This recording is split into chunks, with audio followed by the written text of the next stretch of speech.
आज जब आप भानगढ़ किले के गेट पर खड़े होते हो, तो भानगढ़ की कहानियों में अभी भी दो राज छुपे हुए हैं। आज भी कोई भी अगर भानगढ़ फोर्ट में जाता है, तो उसके साथ कुछ अजीब सी चीजें होती है।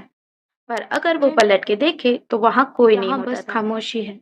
पर हमेशा से ऐसा नहीं था।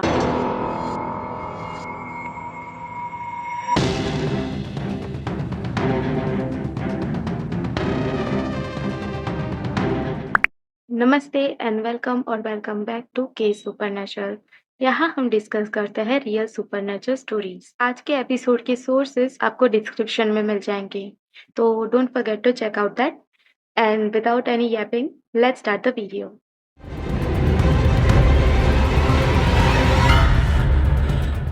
राजस्थान के अलवर जिले के एक छोटे से गांव में अरवली के पहाड़ों के बीच बसा है एक खंडर, जिसे दुनिया जानती है भानगढ़ फोर्ट के नाम से।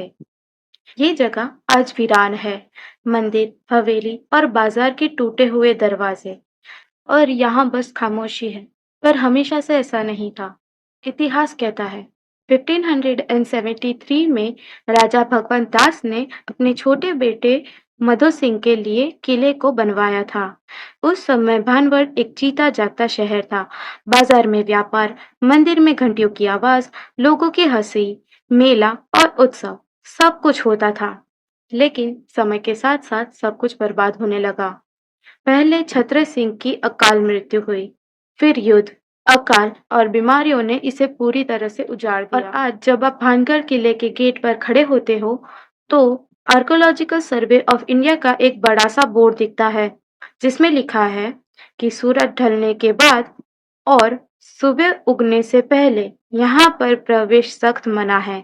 सिर्फ सुरक्षा के लिए, या फिर वहां सच में कुछ जग उठता है? इस राज को समझने के लिए हमें लौटना होगा उन दिनों में जब भानगढ़ किला जिंदा था, यानी वहां के लोग खुशी खुशी रहते थे। इस कहानी की शुरुआत होती है, जिसका नाम है भानगढ़ देवी का रहस्य। भानगढ़ की कहानियों में अभी भी दो राज छुपे हुए हैं। दोनों एक एक श्राप की कहानी है, और दोनों कहानियों में एक औरत का किरदार है। पहली कहानी, साधु का श्राप। कहा जाता है एक तपस्वी, एक साधु, बाबा बालूनाथ, पहाड़ों पर तपस्या करते थे। राजा को उन्होंने इजाजत दी कि वो फोर्ट बना सकते हैं, लेकिन सिर्फ एक शर्त पर। शर्त ये थी कि कभी भी उनकी फोर्ट की छाया उनकी कुटिया पर नहीं पड़नी चाहिए। लेकिन समय के साथ साथ फोर्ट का विस्तार बढ़ गया, और अंत में छाया साधु की कुटिया पर पड़ गई। कहते हैं गुस्से में बाबा ने श्राप दिया, ये नगरी कभी पलेगी फूलेगी नहीं, और एक दिन पूरी तरह से वीरान हो जाएगी। और वही हुआ। दूसरी कहानी है राजकुमारी रत्नावती की और तांत्रिक की। और दूसरी कहानी और भी रोमांचक है। भानगढ़ की एक सुंदर राजकुमारी थी रत्नावती। उसकी खूबसूरती के चर्चे दूर दूर तक थे। एक दिन एक तांत्रिक, एक जादूगर, उस पर फिदा हो गया। उसने सोचा कि मैं राजकुमारी को जादुई पोशन से अपना बना लूंगा। उसने तेल या परफ्यूम पर मंत्र किया, ताकि जो भी उसे लगाए वो उसके प्यार में गिर जाए। लेकिन राजकुमार रत्नावती चालाक थी। उसने समझ लिया कि कुछ गड़बड़ है। उसने वो तेल उठाया और एक बड़े से पत्थर पर फेंक दिया। कहते हैं कि जादू पलट गया, और वही पत्थर घूमकर उस तांत्रिक पर गिर गया। मरने से पहले तांत्रिक ने शाप दिया, जैसे मेरी मौत हुई है, वैसे ही ये शहर भी तबाह हो जाएगा। राजकुमारी मर जाएगी, लोग बर्बाद हो जाएंगे, और ये नगरी कभी दोबारा नहीं बस पाएगी। और कुछ ही समय बाद युद्ध हुआ। राजकुमारी की मौत हो गई, और भानगढ़ नगरी खाली हो गई। आज भी भानगढ़ के महलों के अंधेरों में लोग कहते हैं कि एक औरत की परछाई देखी जाती है।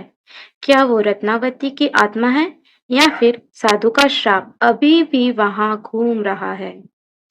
ये एक ऐसा सवाल है जिसका जवाब अभी तक कोई नहीं दे पाया। आज भी कोई भी अगर भानगढ़ फोर्ट में जाता है, तो उसके साथ कुछ अजीब सी चीजें होती है। कैमरा अचानक से बंद हो जाता है, बैटरी ड्रेन हो जाती है, मोबाइल फोन का नेटवर्क एकदम गायब हो जाता है। बाजार में ऐसा लगता है जैसे किसी ने पुकारा हो, लेकिन पलट कर देखो तो वहां कोई नहीं होता। कुछ लोग कहते हैं कि उनके कंधे पर किसी ने हाथ रखा, पर अगर वो पलट के देखे तो वहां कोई नहीं होता था। क्या ये हमारी सुरक्षा के लिए है या फिर रात को सच में कोई वहां जगता है? कुछ लोग कहते हैं ये सिर्फ मन का भ्रम है, लेकिन जिसने खुद ने एक्सपीरियंस किया है वो इन सब बातों पे मानते हैं, क्योंकि उन सब ने ये चीजें फील की है। नाउ द क्वेश्चन इज, क्या ये रियल स्टोरीज है या सिर्फ एक लोक कथा या फिर भानगढ़ सच में श्रापित जगह है? जब सूरज ढल जाता है और अंधेरा भानगढ़ किलों पर छा जाता है, तो शायद वहीं से शुरू होती